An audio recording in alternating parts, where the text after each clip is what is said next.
Hey guys, and welcome back to this class, Data Science, Logistic Regression in Python.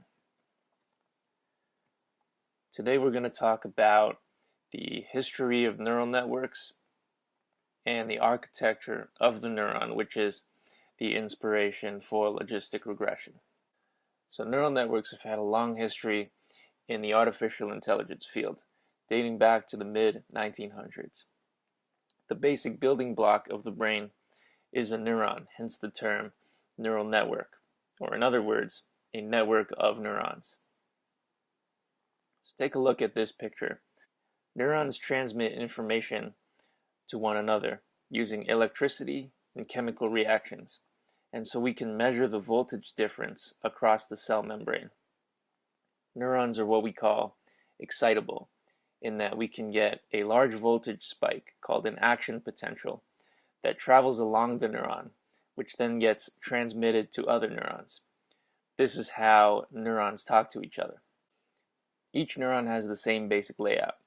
Dendrites, which are its inputs from many other neurons, the cell body, and the axon, which is its output, which then goes to other neurons as dendrites.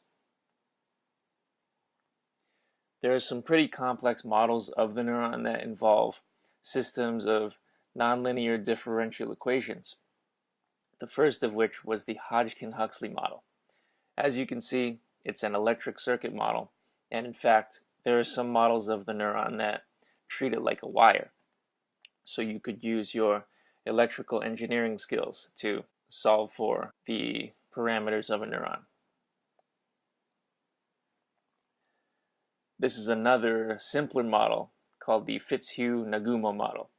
But as you can see, it's still a system of nonlinear differential equations, and so we don't want to deal with that. But here's what we can take away from what we know about the neuron.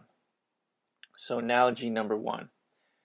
You can see already how this is like a linear classifier. It has many inputs and combines these signals to form an output. Analogy number two. The neuron has an excitability threshold. If the voltage passes this threshold, a spike occurs. Otherwise, there is no spike. This is the same as a binary classifier, which can output yes or no, or 0 or 1. Analogy number three. So let's zoom in with our microscopes and look at the connections between neurons.